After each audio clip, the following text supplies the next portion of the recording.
اختصاصه بين الملزوم واللازم ولم يبين المدلول مع الدلیل۔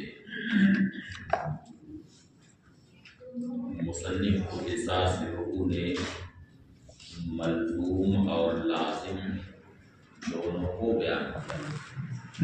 بتاؤ سب چالو کر دیا؟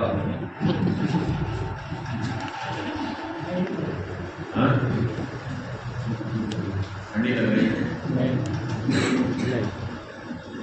ٹھنڈی لگ رہی ہے؟ مصنف کو احساس رکوع نے ملزوم اور لازم کو بیان کیا،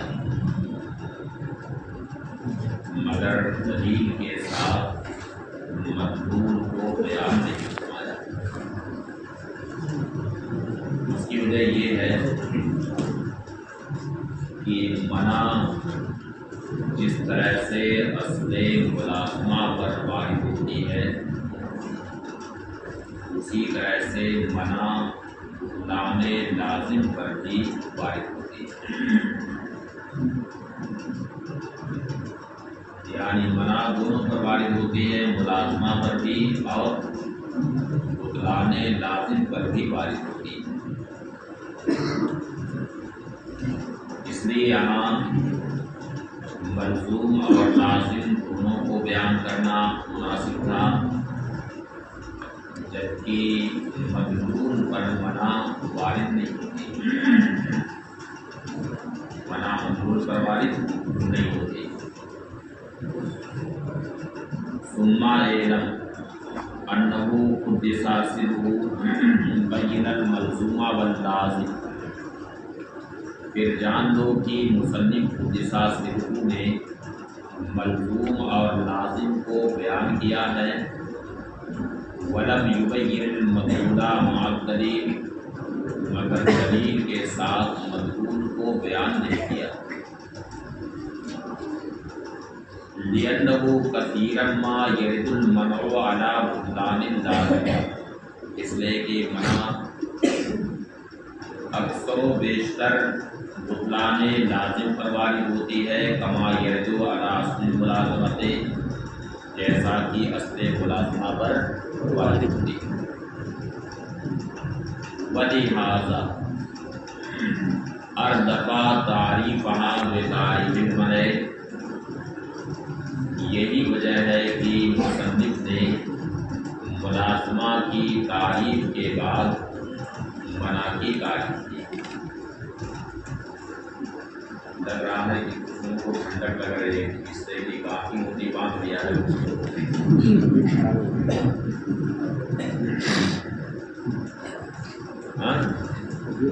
کافی لپیٹ دیا ہے، کافی معلوم ہے کہ نہیں؟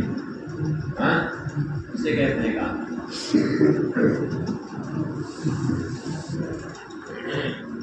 وقال، اور کہا، المنع طلب الدلیل علی مقدمۃ معینہ، منع کہتے ہیں مقدمہ معینہ پر دلیل طلب کرنا، یعنی مدعی نے اپنے دعویٰ کے اس بات کے لیے جو دلیل پیش کی ہے اس دلیل کے صغرا یا کبرا پر سائل سوال وارد کرتا ہے۔ وہ یہ کہتا مثلاً کہ آپ کی دلیل کا صغرا مجھے تسلیم نہیں، یا یہ کہتا ہے کہ آپ کی دلیل کا کبرا مجھے تسلیم نہیں، یا اس طرح کہتا ہے کہ اگر ہم آپ کی دلیل کا صغرا تسلیم کر دیں تو کبرا مجھے تسلیم نہیں ہے۔ تو لا مصنف کرنے کا مطلب یہ ہے کہ جس پر اس نے لا مصنف کہا ہے اس کو اب نئی دلیل سے ثابت کرے۔ صغرا کو اگر سائل نے تسلیم نہیں کیا ہے تو اب مدعی پر لازم ہے کہ صغرا کو دلیل سے ثابت کرے، اور اگر کبرا پر اس نے لا مصنف کو کہا ہے تو اب مدعی پر لازم ہے کہ کبرا کو دلیل سے ثابت کرے۔ تو یہی منع ہے، منع کا مطلب ہے کہ مقدمہ معینہ پر دلیل طلب کرنا۔ وقال اور کہا المنع طلب الدلیل علی مقدمۃ معینہ، منع مقدمہ معینہ پر دلیل طلب کرنا، ویسمى ذلك الطلب مناقضة ونقضا تفصیلیا ایضا۔ اب یہ مقدمہ معینہ پر جو دلیل طلب کی جاتی ہے تو اس کا کئی نام، اسے منع بھی کہتے ہیں، اسے مناقضہ بھی کہتے ہیں، اور اسے تفصیلی بھی کہتے ہیں، کئی نام ہے اس کا۔ وَيُسَمَّى ذَلِكَ الطَّلَبُ مُنَاقَضَةً وَنَقْضًا تَفْصِيلِيًّا أَيْضًا، اور اس طلب کا نام مناقضہ اور نقض تفصیلی بھی رکھا جاتا ہے، کما یسمى منعا، جیسا کہ اس کا نام منع بھی رکھا جاتا ہے۔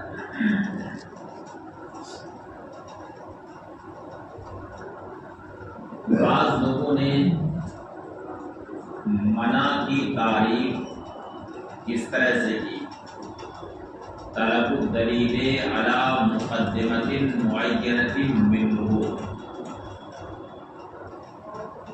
کیا تعریف کی ہے؟ طلب الدلیل علی مقدمۃ معینۃ منہ، تو مصنف نے منہ یہاں پہ ذکر نہیں کیا۔ اس کی وجہ یہ ہے کہ اگر منہ یہاں پہ ذکر کرتے تو بظاہر یہ ضمیر ادھر لوٹتی، طلب الدلیل میں جو دلیل ہے یہ ضمیر اسی کی طرف لوٹ جاتی، یعنی یہ ایہام ہوتا، کیا ہوتا؟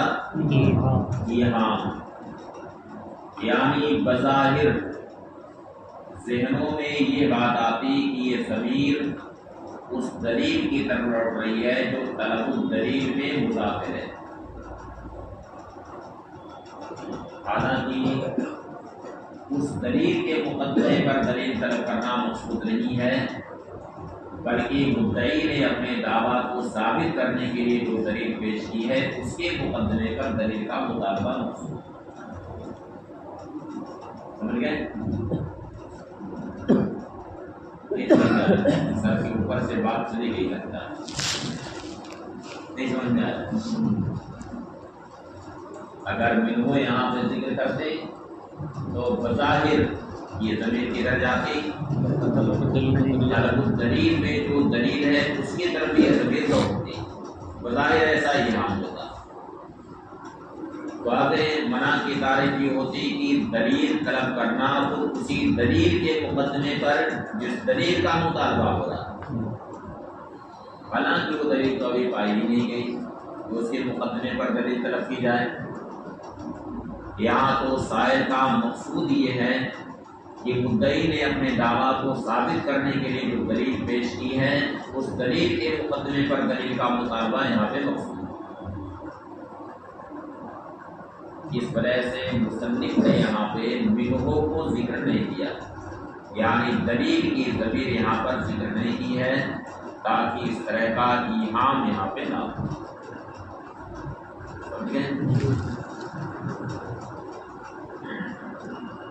ترکا اضافۃ المقدمۃ الی ضمیر الدلیل، مصنف نے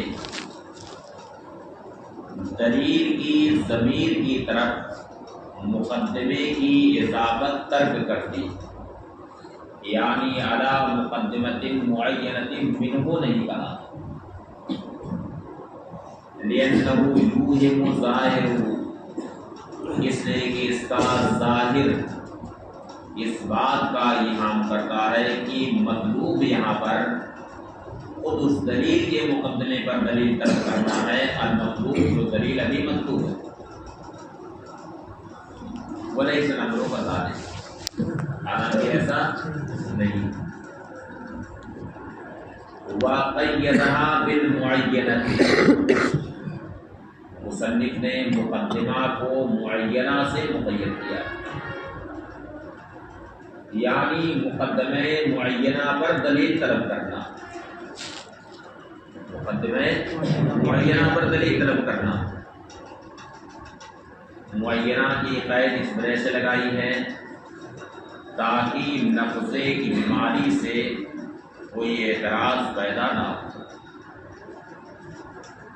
کیونکہ نفذ اجمالی میں دلیل کے کسی خاص مقدمے پر دلیل نہیں طلب کی جاتی ہے، کسی خاص مقدمے پر اس میں کلام نہیں ہوتا ہے، بلکہ نفذ اجمالی میں پوری دلیل پر کلام ہوتا ہے. ایک ساتھ یہ کہا جاتا ہے کہ دلیل خود ایسا ویسے ہی آپ کی دلیل صحیح نہیں ہے. وہاں یہ نہیں بتایا جاتا ہے کہ صغرا پر کلام ہے یا کبرا پر کلام ہے، یہ سب نہیں بتایا جاتا ہے. اس لیے نفذ اجمالی کی صورت میں مستدل کو بڑی حیرانی ہوتی ہے. یہ سامنے والا یہ کہہ رہا کہ آپ کی دلیل صحیح نہیں، اب یہ ٹینشن میں ہو جاتا ہے کہ آخر کیا بات ہے میری دلیل صحیح نہیں. میں نے تو سب کچھ لحاظ رکھا ہے، صغرا کبرا کا لحاظ رکھا ہے، سارے شرائط کا لحاظ رکھا ہے، پھر کیا بات ہے کہ میری دلیل صحیح نہیں ہے نا. جیسے آپ کو یہ جواب دیکھنا اور یہ کہہ دیا جائے کہ آپ کا جواب صحیح نہیں، تو ٹینشن ہوگا کہ نہیں؟ آخر کیا بات ہے جواب میرا صحیح نہیں ہے، میں نے تو اپنے اعتبار سے بہت اچھا جواب لکھا ہے، کاپی میری بہت اچھی ہے، آخر کیا بات ہے کہ جواب صحیح نہیں. تو ٹینشن ہوگا کہ نہیں ہوگا؟ ہوگا نا. تو لفظ اجمالی کی صورت میں مستدل کو بڑی حیرانی ہوتی، مگر منع کی صورت میں کم سے کم اتنا تو ہے کہ یہ صغرا پر کلام کر رہا ہے یا کبرا پہ کلام کر رہا ہے، یہ صاف تو کر دیا ہے. بس یہ اتنا کام ہے کہ صغرا پہ اگر کلام کیا ہے تو صغرا کو ہمیں دلیل سے ثابت کرنا ہے، اور کبرا پہ کلام کیا ہے تو ہمیں کبرا کو دلیل سے ثابت کرنا ہے. بس یہ اتنا کام ہے.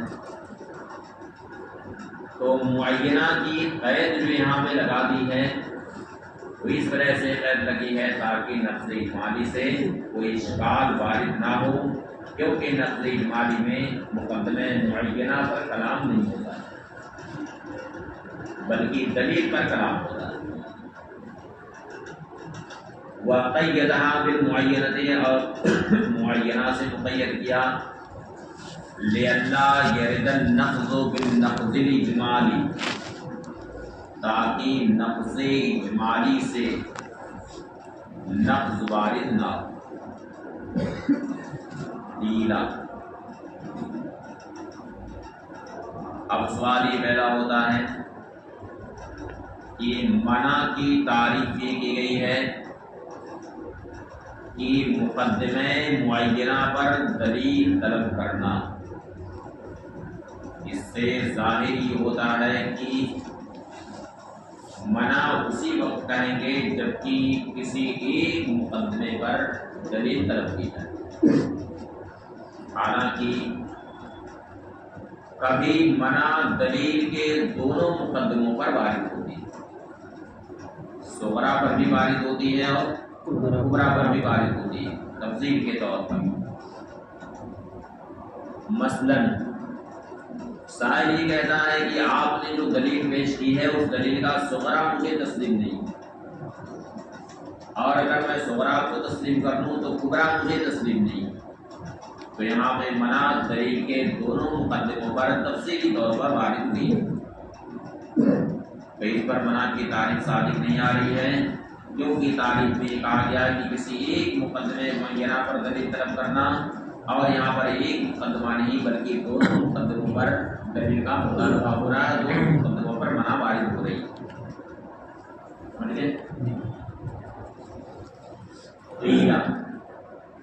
کہا گیا المنع قد یرد علی انتا مقدمۃ الدلیل علی التفصیل. منع کبھی دلیل کے دونوں مقدموں پر تفصیلاً وارد ہوتی ہے، کما اذا قال المعلل، مثلاً جب مولل کہے الزکوٰۃ واجبۃ فی حلی النساء، یعنی حنفی اور شافعی کے درمیان مناظرہ ہو رہا، اور مناظرہ کا موضوع یہ ہے کہ عورتوں کے زیور میں زکوٰۃ واجب ہے۔ یہ مسئلہ ہے مناظرے کہ عورتوں کے زیور میں زکوٰۃ واجب ہے یا نہیں۔ تو حنفی نے یہ دعویٰ کیا کہ عورتوں کے زیور میں زکوٰۃ واجب ہے، یہ دعویٰ کیا، اور شاف المذہب نے انکار کیا، یہ کہا کہ عورتوں کے زیور میں زکوٰۃ واجب نہیں۔ اب حنفی نے اپنے دعویٰ پر دلیل پیش کی کہ عورتوں کے زیور میں زکوٰۃ اس وجہ سے واجب ہے کہ لِأَنَّهُ متناول النَّص، یعنی نص عورتوں کے زیور کو شامل، یعنی جس نص سے زکوٰۃ کا وجوب ہوتا ہے وہ نص عورتوں کے زیور کو بھی کیا ہے شامل۔ دیکھو اس کو جواب ہوتا ہے زیور کی بات ہو رہی، کم سے کم اس وقت کو بیدار ہو جائے۔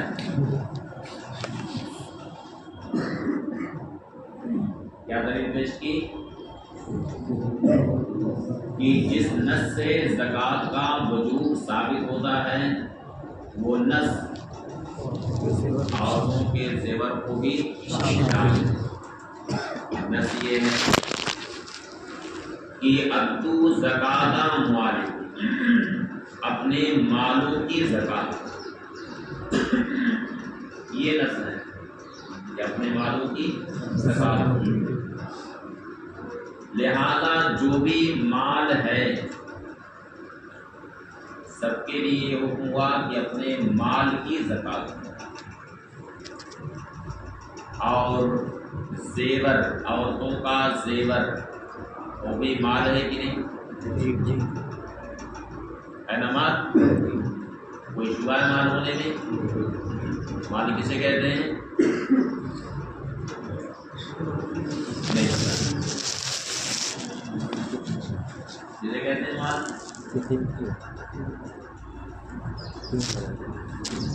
کیا ہے مال؟ مال یمیلو الیہ تبع، ہاں ما یمیلو الیہ تبع، جس کی طرف دل مائل، تو دل تو بہت ساری چیزوں کی طرف مائل ہوتا ہے، خدا کے نہیں مائل، ہاں تو کیا سب ایک طرف سے مال ہیں؟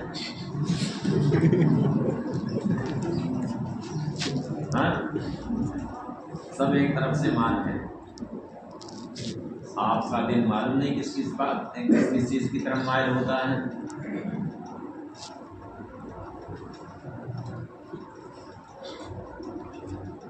مال کہتے ہیں کہ ما یمیلو الیہ تبع ویثبت بہ التمول ویمکن ان یدخر لوقت الحاجہ، یہ پوری تعریف ہے مال، یعنی جس کی طرف طبیعت مائل ہو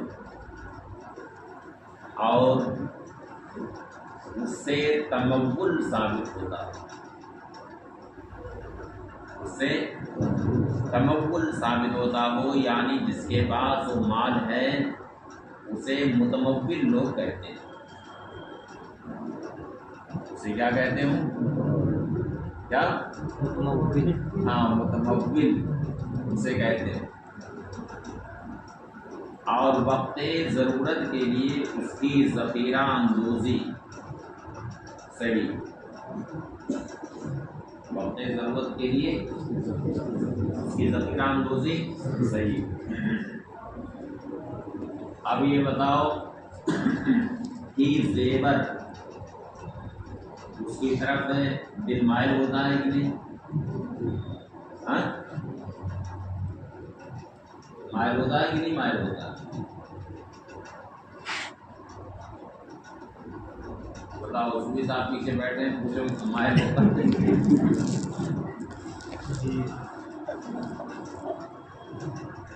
مائل ہوتا ہے کہ نہیں؟ ہاں، اور اس سے تمول بھی ثابت ہوتا ہے کہ نہیں؟ ہوتا ہے نا؟ آدمی یہ بیان کرتا ہے کہ فلاں کے پاس اتنا تولہ سونا، تمول ثابت ہوتا ہے نا؟ اسے متمول آدمی مانا جاتا ہے۔ اور وقت ضرورت کے لیے زیور محفوظ بھی رکھا جاتا ہے کہ نہیں؟ تو یہ مال۔ تو ادو زکات اموالکم، یہ جو نص ہے، یہ نص عورتوں کے زیور کو بھی کیا ہے؟ شامل ہے۔ اور جب شامل ہے تب اسے مراد لینا جائز۔ کما اذا قال المؤلف، مثلاً جب مؤلف کہے الزکوٰۃ واجبۃ فی حلی النساء، اور یہ بات ذہن میں رکھو کہ ایک شخص نے دعویٰ کیا ہے تو جب تک وہ دلیل نہ پیش کرے اس وقت تک اسے مدعی کہا جائے، اور جب دلیل پیش کر دے تو دلیل پیش کرنے کے بعد اسے کیا کہا جائے گا؟ معلل یا مستدل کہا جائے گا۔ کما اذا قال المؤلل، مثلا جب مؤلل کہے الزکوٰۃ واجبۃ فی حلی النساء، عورتوں کے زیور میں زکوٰۃ واجب ہے، لأنہ متناول النص، اس لیے کہ نص سے شامل ہے۔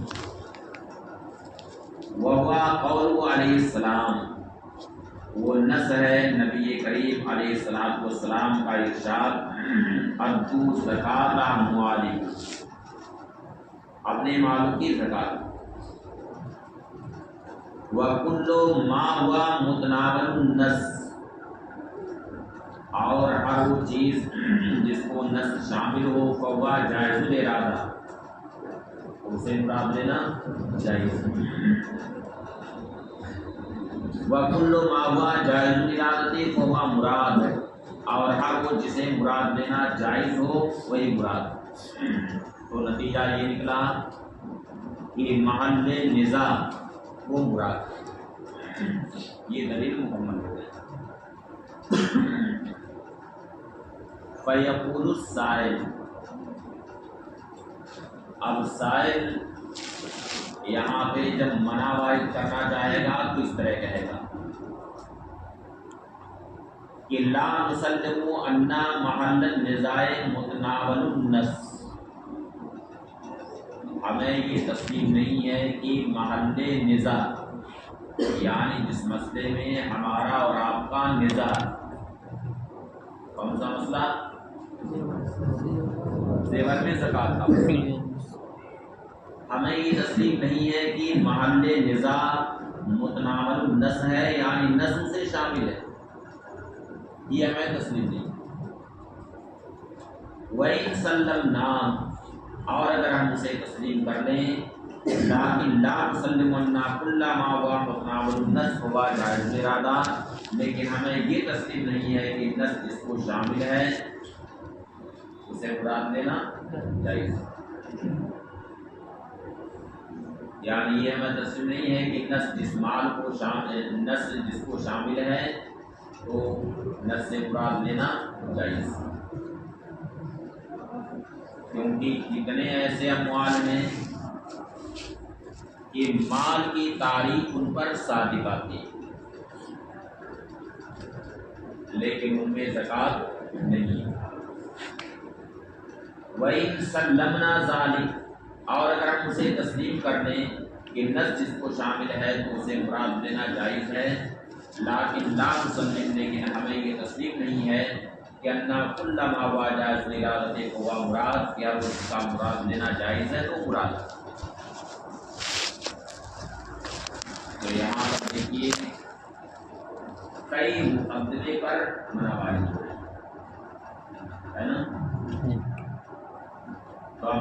کی تعریف اس پر ثابت نہیں آ رہی ہے، کیونکہ منع کی تعریف یہ کی گئی ہے کہ کسی ایک مقدمے معینہ پر دلیل طلب کرنا، اور یہاں ایک مقدمہ نہیں بلکہ کئی مقدمے پر یہ منع وارد کی گئی۔